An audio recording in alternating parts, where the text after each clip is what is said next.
என்னாருடைய சிவனியை போற்றி, எந்நாட்டவருக்கும் இறைவா போற்றி. அனைவருக்கும் வணக்கம். சிம்ம ராசிக்குண்டான பிப்ரவரி மாத பலன்கள் 2025ஆம் ஆண்டு எப்படி இருக்கும் அப்படிங்கிறத நம்ம பார்க்கலாம். அதற்கு முன்னாடி நம்மளுடைய சேனலை சப்ஸ்கிரைப் பண்ணிக்கோங்க. நம்மளுடைய சேனலில் ஆன்மீகம் சார்ந்த விஷயங்கள், இறை வழிபாடு, ஜோதிடம், பரிகாரங்கள், இப்படி நிறைய விஷயங்கள் கொடுத்துட்ருக்கோம். அதையும் பார்த்து நீங்கள் பயன்பெறுங்கள். சிம்ம ராசியை பொறுத்த வரைக்கும் பார்த்துட்டிங்கன்னா, உங்களை ஆளக்கூடிய கிரகம் நீங்கள் யார், உங்களுடைய கேரக்டர் என்ன அப்படின்னு சொல்கிறது சூரியன் தான். இந்த சூரியன் அப்படின்னு சொல்லக்கூடியவர் பார்த்துட்டிங்கன்னா உங்களுடைய ராசிக்கு 6ஆம் வீட்டில் இருக்கார் 12ஆம் தேதி வரைக்கும். 12ஆம் தேதிக்கு மேலே உங்கள் ராசிக்கு போய் நேராக சிம்மத்தை பார்க்குறார். இது சிம்ம ராசிக்கும் பொருந்தும், சிம்ம லக்னத்துக்கும் பொருந்தும் இந்த பதிவு. அப்போது சிம்ம ராசிக்கு ராசி அதிபதி மறையிறது அப்படிங்கிறது ஒரு சிறப்பு கிடையாது. 11ஆம் தேதி வரைக்கும் நீங்கள் கவனமாக தான் இருக்கணும். ஏன் அப்படின்னா 6ஆம் இடம் அப்படிங்கிறது கடன், நோய், வழக்கு, வேலையில் பிரச்சனைகளை கொடுக்கக்கூடியது, அல்லது வேலையில் ஒரு இடமாற்றம், இது எல்லாமே உங்களுக்கு 12ஆம் தேதி வரைக்கும் நடக்கும். அதற்கு மேல் பார்த்துட்டிங்கன்னா இந்த 12ஆம் தேதிக்கு மேலே இந்த சூரியன் சனி பகவானோட சேர்ந்து உங்களுடைய ராசியை நேருக்கு நேர் பார்க்க போகிறார். எப்பொழுதுமே ராசி அதிபதியோ லக்னாதிபதியோ தன்னுடைய லக்னத்தையோ தன்னுடைய சொந்த வீட்டையோ தன்னுடைய ராசியோ பார்த்தால் மிகப்பெரிய யோகத்தை கொடுக்கும். அப்போ சிம்ம ராசிக்கு பிப்ரவரி மாதம் 12ஆம் தேதிக்கு மேலே நீங்கள் இப்போ எதெல்லாம் உங்களுக்கு தடையாக இருக்குதோ அந்த தடையெல்லாம் 12ஆம் தேதிக்கு மேலே உடையும். சூரியன் அப்படின்னா ஒளி கிரகம். மற்ற எல்லா கிரகங்களையுமே நம்ம பஞ்சாங்கத்தில், நம்ம ஆன்மீகத்தில் என்ன சொல்கிறோன்னா ஒரு குருட்டு கிரகம் அப்படின்னு சொல்கிறோம். சூரியனை மட்டும்தான் ஒளி கிரகம்னு சொல்கிறோம். அதனால தான் நவகிரகத்தில் பார்த்தீங்கன்னா நடுவில் அவரை வச்சுருப்பார். சூரிய உதயமானாத்தான் எல்லாத்துக்குமே பூஜை. சூரியன் எப்போ உதயம் ஆகுதோ அதற்கப்புறம் தான் நம்ம உலகத்துக்கே வெளிச்சம் இல்லைங்களா? அப்போது சூரியன் தன்னுடைய சொந்த வீட்டை பார்க்கும் பொழுது, இப்போ பாருங்கள், இந்த சிம்ம ராசி சிம்ம லக்னத்துக்குலாம் கண்டசனி நடந்துட்டுருக்கும்.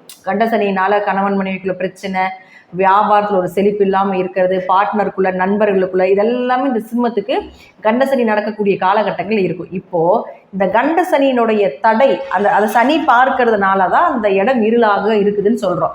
அப்போது அந்த இருளை அந்த இருளை உடைத்து அந்த ஒளியை கொடுக்கக்கூடிய கிரகம் சூரியன் 7லிருந்து நேராக உங்கள் ராசியை பார்க்கும் பொழுது நடக்கும்.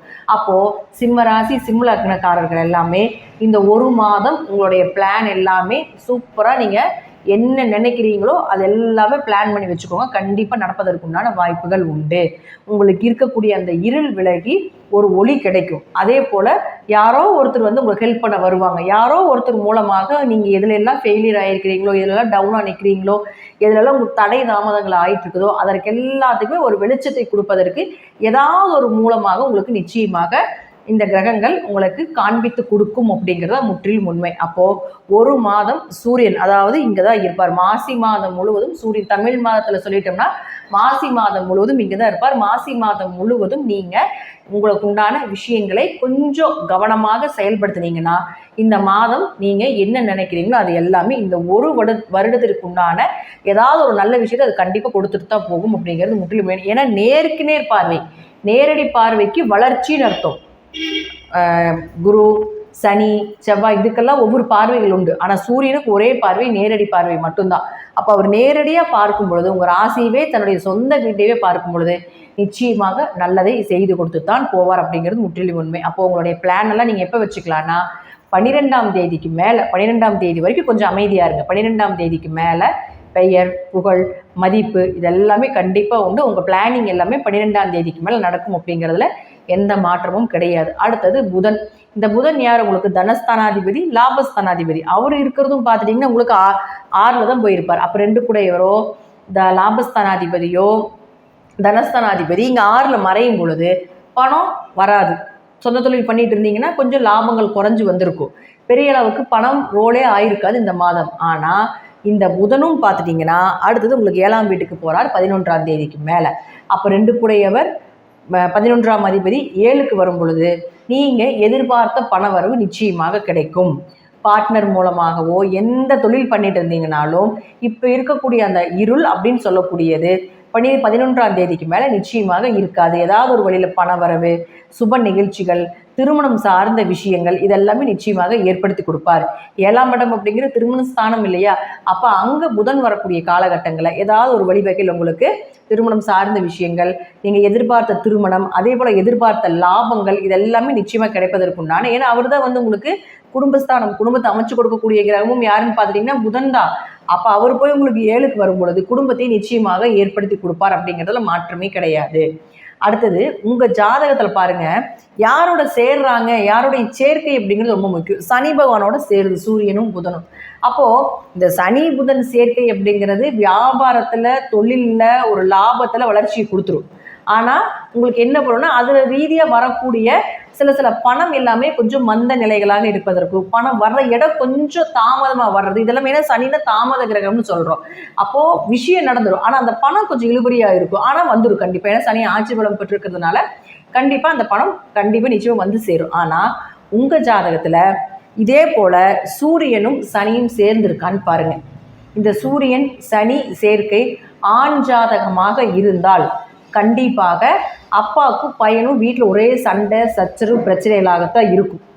வீட்டில் 2 பேர் இருக்கவே மாட்டாங்க. ஒருத்தர் இருந்தால் ஒருத்தர் வெளியே போயிடுவாங்க.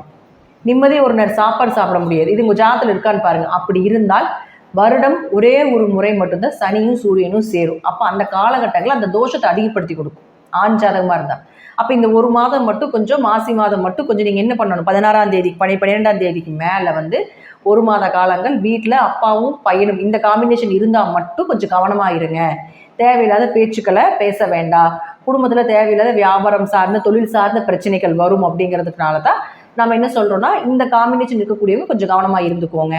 அதே போல் பாருங்கள், பெண் ஜாதகத்தில் நம்ம இருந்ததுன்னு வச்சுக்கோங்களேன், அப்பாவும் பொண்ணும் பயங்கர பாசமாக இருப்பாங்க. இந்த காலகட்டங்கள் எல்லாமே அப்பா கிட்ட என்ன கேட்டிங்கனாலும் கிடைக்கும், தாராளமாக வாங்கிட்டு போய்க்கலாம். சின்ன சங்கடங்கள் இருந்தாலும் கூட இப்போ கேட்கக்கூடிய விஷயங்கள் எல்லாமே நடக்கும். பெண் ஜாதகத்தில் சூரியனும் சனியும் சேர்ந்ததுன்னா அந்த பொண்ணும் அதிர்ஷ்டசாலி, அவங்க அப்பாவும் அதிர்ஷ்டசாலி. 2 பேரும் பிரியவே மாட்டாங்க, யாரையும் விட்டு கொடுத்துக்கவும் பேசிக்கவும் மாட்டாங்க. இது பெண் ஜாதகத்துக்கு. ஆண் ஜாதகத்துக்கு மட்டும்தான் இந்த பாதகம், பெண் ஜாதகத்துக்கு அது யோகம்.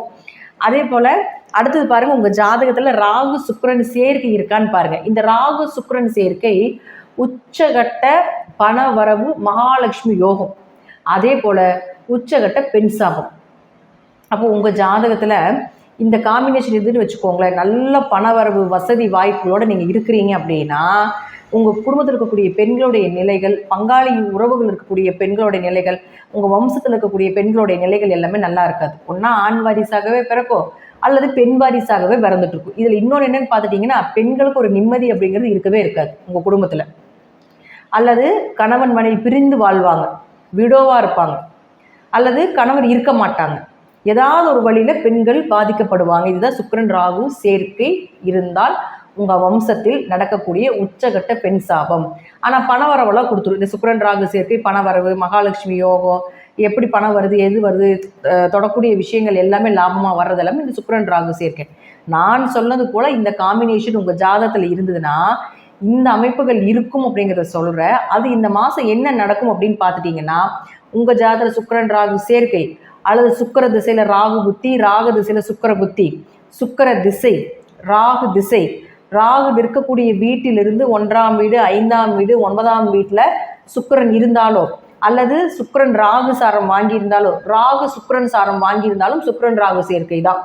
இது எல்லாமே இந்த மாதம் உங்கள் ஜாதகத்தில் இருந்தால், ஆணாக இருந்தால் பெண்களிடமும், பெண்ணாக இருந்தால் ஆண்களிடம் ரொம்ப கவனமாக இருக்கணும். தேவையில்லாத ஒரு அவமானங்களோ, தேவையில்லாத ஒரு கெட்ட பெயரோ, குடும்பத்தை விட்டு வெளியே எங்காவது அந்த லவ் பண்ணிட்டு ஓடுறது, தேவையில்லாத ரிஜிஸ்டர் மேரேஜ் பண்ணுறது, குடும்பத்தை ஏமாத்துறது, தன்னை மறந்து சில செயல்கள் செய்கிறது, இதெல்லாமே இந்த சுக்கிரன் ராகு காம்பினேஷன் ஜாதகத்தில் இருந்தால் நடக்கும். உங்கள் ஜாதகத்தில் இருந்து அது வருஷம் ஒரு முறை மட்டும்தான் இந்த சுக்கிரன் ராகு காம்பினேஷன் வரும். சுக்கிரன் உச்சமாகிறது யோகம். ஆனால் இந்த முறை ராகுவோட சுக்கிரன் உச்சமாகிறப்போ இந்த விஷயம் உங்களுக்கு தெரியாமல் கூட நடக்கும், உங்களையும் மீறி நடக்கும். போதைக்கு அடிமையாகிறது, தனக்கே தெரியாமல் எப்படி அதே உச்சகட்ட போதையில் இருக்கிறது, என்ன நடக்குது ஏதுன்னே தெரியாத அளவுக்கு சூழ்நிலைகள் எல்லாமே இந்த சுக்கிரன் ராகு கொடுத்துரும். அதனால இந்த மாதம் முழுவதும் இந்த சுக்கிரன் ராகு சேர்க்கை இங்கே தான் இருக்க போகுது. தை அமாவாசையிலேருந்து தொடங்குது. இது பார்க்கக்கூடிய பேரண்ட்ஸ், உங்களுடைய குழந்தைகளுடைய ஜாதகத்தில் இது இருந்தாலும் குழந்தைகள்கிட்ட கொஞ்சம் கவனமாக இருங்க. குழந்தைகள் என்ன பண்ணுறாங்க ஏது பண்ணுறாங்க அப்படிங்கிறது கொஞ்சம் கவனமாக பார்த்துக்கோங்க. ஏன்னா இந்த காம்பினேஷன் சரியில்லாத ஒரு காம்பினேஷன். பண வரவுக்கு ஓகே, ஆனால் கேரக்டர் வைஸில் கை வச்சிரும். அதே போல் சனியும் சூரியன், சனி புதன் சேர்க்கை எல்லாமே இருந்தாலும் கொஞ்சம் கேரக்டர் வைஸில் இந்த சுக்கிரன் ராகு காம்பினேஷன் இருந்தாலும் சில அவமானத்தை கொடுக்காம அது இந்த இடத்த விட்டு போகாது. அதனால் கொஞ்சம் கவனமாக இருங்க. ஏன்னா உங்கள் ராசிக்கு, இந்த சிம்ம ராசிக்கு இது 3 மற்றும் 10ஆம் அதிபதி 3, 10 குடையவராக இருக்கும் பொழுது தொழிலே கொஞ்சம் கை வச்சிரும். தொழில் வளர்ச்சியை கொடுத்தாலும் கூட கொஞ்சம் பெண்கள் விஷயத்தில், ஏன்னா உங்களுக்கு கர்மகாரகன் சுக்கிரன் யாரும் உங்களுக்கு 10ஆம் அதிபதி, 10ஆம் இடம் தான் வந்து நம்மளுடைய கர்மாவை சொல்லக்கூடியது. அப்போது சிம்மராசி சிம்ம லக்னக்காரங்களாம் பார்த்துட்டிங்கன்னா அவங்க கர்மாவை எங்கிருந்து பார்க்கணும் அப்படின்னா 10ஆம் இடம் சுக்கிரனை வச்சு பார்த்தா அவங்க கர்மா தெரிஞ்சு போயிடும். அப்போ உங்கள் கர்மகாரகன் ராகுவாக இருக்கக்கூடிய ஒரு சர்வ கிரகத்தோட பாவ கிரகத்தோட சேரும் பொழுது ராகு தாங்க வந்து உங்களுடைய பாவத்தை கழிப்பார். சனி பகவான் வந்து இவர் இந்த பாவங்கள் செஞ்சுருக்காங்க அப்படின்னு சாஸ்திரக்காரகன் சனி பகவான், இந்த இடத்துல இந்த கிரகம் உட்காரணும், சுக்கிரன் அந்த இடத்துல இருக்கணும், குரு இந்த இடத்துல இருக்கணும், இவங்க ஜாதகத்துலேயும் சனி பகவான் கணிப்பார். அந்த கணிச்சு அந்த பாவத்தை கழிக்கிறது யாருன்னா ராகு தான். அப்போ ராகு வந்து ஒரு ஜாதகத்தில் நல்லா இருக்கணும், கண்டிப்பாக நல்லா இருக்கணும். ஏன்னா ராகு நல்லா இருந்தால் நல்ல கர்மாவே வாங்கிட்டு வந்திருக்காங்கன்னு அர்த்தம். இதில் நம்ம சோழி பிரசனம் பார்ப்போம் இல்லைங்களா, சோழி பிரசனம் போட்டு பார்க்குறது, பிரசனத்தில் பார்த்தோம்னா குலதெய்வத்தை ஒரு வகையில் எடுத்தாலும் கூட ராகு வச்சு அவங்க வம்ச தோஷத்தையுமே நம்ம சொல்லிடுவோம். ராகுதான் வம்சாவளியாக வரக்கூடிய தோஷங்கள் எல்லாமே சொல்றது ராகுதான். அப்ப இந்த வம்சாவளியாக வர பெண் சாபம் பெண் தோஷத்தை சொல்றது சுக்கிரன் ஒரு பெண் கிரகம். அதோட ராகு சேர்றதுனால தான் நம்ம என்ன சொல்றோம்னா வம்சாவளியாக பெண்களுக்கு துரோகம் பண்ணி இத்தனை தலைக்கட்டு 3 தலைக்கட்டு 4 தலைக்கட்டு 7 தலைக்கட்டு எல்லாம் பெண் சாவதனால நிறைய கஷ்டங்களை அனுபவிக்கிறதெல்லாம் பார்த்துட்டிங்கன்னா இந்த சுக்கிரன் ராகுதான். நம்மளுடைய வம்ச தோஷத்தை சொல்லக்கூடியது ராகுதான். அப்போ அந்த ராகுவோட சிம்ம ராசிக்குண்டான கர்ம காரகன் உங்கள் கர்மாவை கழிக்கக்கூடியது உங்கள் கர்மாவை சொல்லக்கூடிய சுக்கிரன் ராகுவோட சேரும் பொழுது உங்கள் கர்மா இந்த மாதத்தில் கழிப்பதற்குண்டான ஏதாவது ஒரு வேலை நிச்சயமாக நடத்தியே தீர்வார் இந்த சுக்கிர பகவான் ராகுவோட காம்பினேஷனில் சேர்ந்து. அப்போது உங்கள் ஜாதகத்தில் இதெல்லாம் இருந்ததுன்னா நீங்கள் செய்ய வேண்டிய ஒரே விஷயம் என்னன்னு பார்த்துட்டிங்கன்னா குலதெய்வ வழிபாடு. ராகு எந்த அளவுக்கு தோஷத்தையும் ராகு எந்த அளவுக்கு உங்களுடைய வம்சா தோஷத்தையும் சொல்லுதோ அந்த அளவுக்கு உங்கள் வம்சத்தை காப்பாற்றக்கூடிய ஒரே தெய்வம் குலதெய்வம் தான். அப்போ குலதெய்வ வழிபாடு செய்யணும். இது போல காம்பினேஷன் இருக்குது அப்படின்னா டக்குன்னு ஓடிடுங்க குலதெய்வ கோயில். குலதெய்வத்தினால மட்டும்தான் காப்பாற்ற முடியும். அப்படிங்கிறதுனால சிம்மராசி சிம்ம லக்னமாக இருந்தாலும் இந்த காம்பினேஷன் ஜாதகத்தில் சூரியன் சனி சுக்கிரன் ராகு சேர்க்கையில இருந்ததுன்னா நிச்சயமாக நீங்கள் குலதெய்வ வழிபாடை இந்த மாதம் தை அமாவாசையிலேயே போய் பண்ணுறது ரொம்ப விசேஷம். ஏன்னா அன்னைக்கு தான் சுக்கிரன் உச்சமாகுது, அவரோட போய் ஜாயிண்ட் ஆகிறார். அப்போது அன்னைக்கே போய் தை அமாவாசை அன்னைக்கு நீங்கள் குலதெய்வத்துக்கு வழிபாடு பண்ணிட்டு வந்துட்டீங்கன்னா இந்த மாதம் மழையாட்ட வரக்கூடிய பிரச்சனை பனியாட்ட விலகும் அப்படிங்கிறது தான் முற்றிலும் உண்மை. அப்போது இந்த மாதம் நீங்கள் வழிபட வேண்டிய ஒரே தெய்வம் குலதெய்வம் மற்றும் சூரியன் சனி சேர்க்கை இருந்ததுன்னா கால பைரவர் வழிபாடு செய்யலாம். அதாவது ஞாயிற்றுக்கிழமை சனி ஹோரையிலையோ அல்லது சனிக்கிழமை உங்களுக்கு சூரிய ஹோரை எந்த டைமில் வருதுன்னு பார்த்து நீங்கள் செய்து கொள்வது என்பது சிறப்பான ஒரு விஷயம். அங்கே போய் வழிபாடு செய்கிறதுனாலே போதும். சும்மா ஒரு வில்வ இலை வாங்கி சிவனுக்கு கொடுத்து பைரவருக்கு கொடுத்து அர்ச்சனை உங்கள் பேருக்கு யாருக்கு இந்த காம்பினேஷன் இருக்குதோ அவங்களுக்கெல்லாம் அர்ச்சனை பண்ணிட்டு வந்தீங்கனாலும் இதோடைய தாக்கங்கள் கொஞ்சம் குறைவாக இருக்கும் அப்படிங்கிறது தான் முற்றிலும் உண்மை. அடுத்தது பாருங்கள், உங்களுடைய ராசிக்கு செவ்வாய். இந்த செவ்வாய் அப்படின்னு சொல்லக்கூடியவர் யார்? உங்களுக்கு 4 மற்றும் 9ஆம் அதிபதி. இவர் எங்கே இருக்காருன்னா லாபஸ்தானத்தில் போய் வக்கரத்தில் நிற்கிறார். அப்போ 4ஆம் அதிபதி 9ஆம் அதிபதி சிம்மராசிக்கு சிம்ம லக்னத்துக்கு வக்கரத்தில் இருந்தால் தாய் தந்தையர் மூலமாக ஒரு மனக்கசப்புகள் ஏற்பட்டு இருந்திருக்கும்.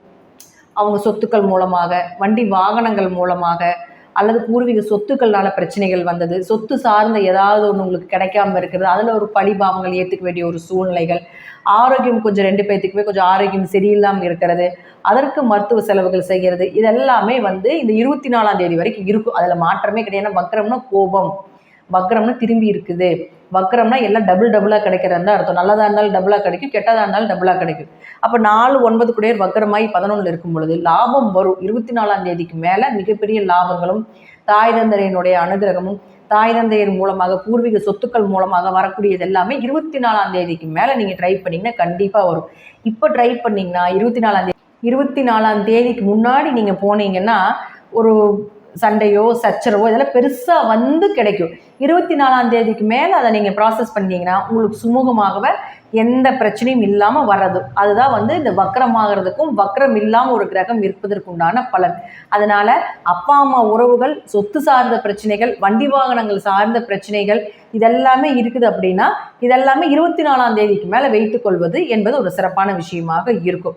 அடுத்தது பாருங்க, குரு பகவான். இந்த குரு பாருங்க பிப்ரவரி மாதம் 4ஆம் தேதி வக்ர நிவர்த்தி ஆகுது. அவரும் வக்ர வக்ரத்துல தான் இருந்தார். இப்ப அவர் நிவர்த்தி ஆக போறார். சிம்மராசிக்கு குரு 5-8 குடையவர். 5 யாரு? குலதெய்வ ஸ்தானாதிபதி வக்ரமாகி உட்கார்ந்துருக்குது. எப்படி வந்து உங்களுக்கு நல்லது பண்ணி கொடுத்துருக்கப்போ குலதெய்வத்துக்கிட்ட போய் நின்றாலும் கூட உங்களுக்கு நல்ல பலன் கிடைச்சிருக்காது.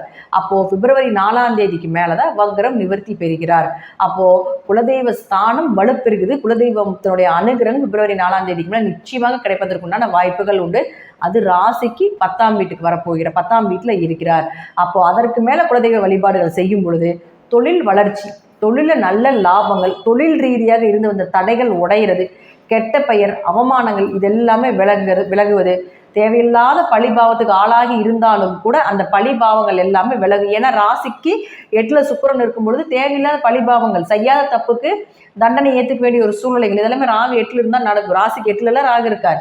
அப்போ அது எல்லாமே இந்த குலதெய்வ வழிபாடுகள் நீங்கள் செய்யும் பொழுது அந்த பழிபாவங்கள் எல்லாமே கொஞ்சம் விலகும். ஏன்னா ராகுக்கு வீடு கொடுத்த கிரகம் குரு. அப்போ குரு நல்லா இருக்கணும். இந்த வீட்டுக்கு அதிபதி குரு. ராகு இந்த வீட்டில் இருந்தால் இந்த வீடு தன்னுடைய வீடாக பாவித்துக் கொள்வார். அப்போ ராகு நிற்கின்ற வீட்டின் அதிபதி நல்ல நிலையில் இருக்கணும். அப்போ ராகு 8லிருந்து அவமானங்கள், சண்டை, சச்சரவு, பிரச்சனைகள், அடிபடுறது, காலில் காயம் படுறது, தலையில் அடிபடுறது இதெல்லாமே ராகு கொடுத்துட்டு இருக்கும். அதற்கு வீடு கொடுத்த குரு வக்ரத்தில் இருந்தார். இப்போ 4ஆம் தேதிக்கு மேலே வக்ர நிவர்த்தி ஆகும் பொழுது இந்த ராகு கொடுக்கக்கூடிய இந்த கெடுபலன்கள் எல்லாமே இந்த குருவால் ஒன்றா தெரியப்படும் அல்லது குறைக்கப்படும் அல்லது வராமல் கூட போகிறதுக்குண்டான வாய்ப்புகளும் உண்டு. அது உங்கள் தசை புத்தி நல்லா இருந்தால் சுத்தமாகவே வராது அப்படிங்கிறது முற்றிலும் உண்மை. கோச்சாரங்கள் அருமையாக 100% பேசுது அப்படிங்கிறது தான் உண்மை. அப்போ கோச்சாரப்படி மாத பலன்களே நீங்கள் இதை கண்டினியூ நீங்கள் பார்க்கும் பொழுதுமே இந்த மாதத்தெல்லாம் நடக்குமா, அப்போ அதை தகுந்தது போல் நம்ம மாற்றிக்கொள்வது என்பது சிறப்பு. அப்போ பிப்ரவரி 4ஆம் தேதிக்கு மேலே நீங்கள் வந்து எந்த விஷயமாக இருந்தாலும் நீங்கள் மூவ் பண்ணிங்கன்னா நல்லது நடக்கும். அது வரைக்கும் கொஞ்சம் கவனமாக பொறுமையாக இருந்து செயல்படுத்த வேண்டியது ஒரு உண்மை. அடுத்தது பாரு, உங்கள் லக்னத்துக்கு 6 மற்றும் 7ஆம் அதிபதினு சொல்லக்கூடிய சனி பகவான். இந்த சனி போய் உங்களுக்கு ராசிக்கு 7ல் உச்சமாகி நேராக பார்த்துட்டு இருக்கிறார். சூரியன் மேலே வரும் பொழுது இவருடைய ஒளி மூலமாக கொஞ்சம் சனி பகவானுடைய பாதிப்பு கொஞ்சம் குறைக்கப்படும் அப்படிங்கிறது தான் முற்றிலும் உண்மையான ஒரு விஷயமாக இருக்குது. நன்றி. இதெல்லாமே நான் சொல்லக்கூடிய கருத்துக்கள் உங்களுடைய ஜாதகத்தில் தசா புத்திப்படி சிறிது மாறுபடலாம். மீண்டும் ஒரு நல்ல பதிவில் சந்திக்கலாம். திருச்சிற்றம்பலம், தில்லையம்பலம், ஸ்ரீ நரசிம்மத்துடிகளே சரணம். ஸ்ரீ குபேரன் டிவியை பார்த்தமைக்கு நன்றிகள். மேலும் இது போன்ற தகவல்களை தெரிந்து கொள்ள ஸ்ரீ குபேரன் டிவியை சப்ஸ்கிரைப் செய்யுங்கள். மறக்காமல் பெல் ஐக்கானை கிளிக் செய்யுங்கள்.